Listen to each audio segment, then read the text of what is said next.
Minneapolis, 18 minutes into Game 4 of the first-round series between the Minnesota Timberwolves and the Houston Rockets, it seemed like the 8th-seed Wolves really had something cooking. After manhandling the NBA's best regular-season team in Game 3, which was the first home playoff game in Minneapolis in 14 years, the Wolves still seemed to have figured out the recipe to contain one of the best offenses in NBA history. They kept things physical. They forced the Rockets into contested shots. They did what they did in Game 3, and most impressively, they held James Harden, the league's presumptive MVP and most unstoppable offensive force, to 0 made field goals. Harden was missing, and missing badly. Andrew Wiggins was playing lockdown defense. His first 7 shots, Harden missed every one. Going back to the beginning of Game 2, Harden had made only 11 of 46 shots, his worst shooting stretch of the entire season. Halfway through the second quarter, Harden made his first shot, a 9-foot J from just inside the foul line that brought the Rockets to within 2 of the Timberwolves. 36 seconds later, Harden hit his first three-pointer.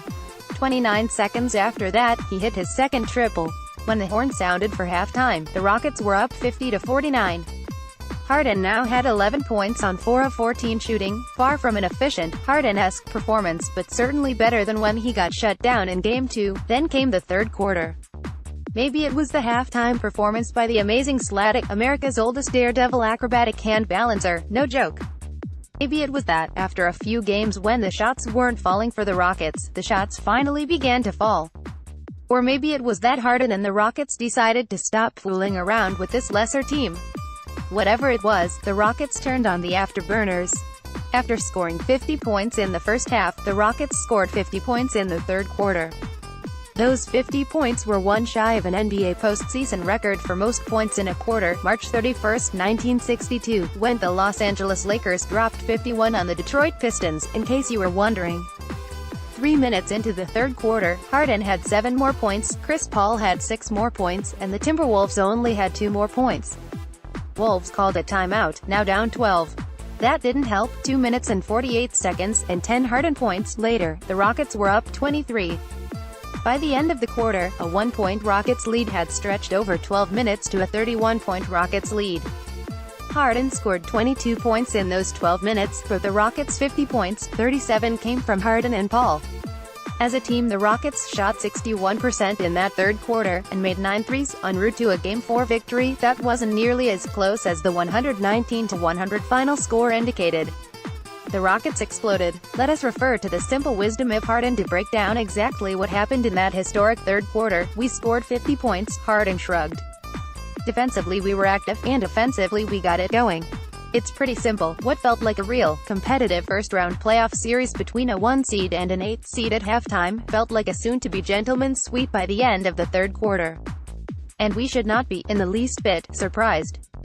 This is why the Rockets were the NBA's best team during the regular season, and why they should be considered, by far, the greatest threat to the Golden State Warriors' streak of NBA dominance.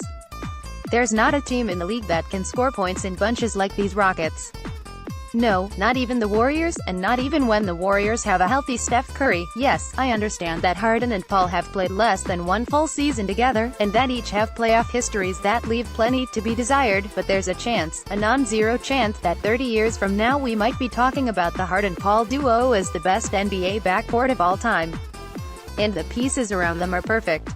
No team in NBA history launched as many three-point attempts as the Rockets did this season, averaging more than 42 a game. The Rockets' first 11 points were scored not by Harden nor Paul but by Trevor Ariza, 3 of 3 from deep, plus 2 free throws. Eric Gordon scored 18 points on 4 of 10 three-point shooting on Monday night. They may not always make their threes, they certainly didn't during the first 3 games of this series, but they take so damn many of them that eventually they are bound to fall.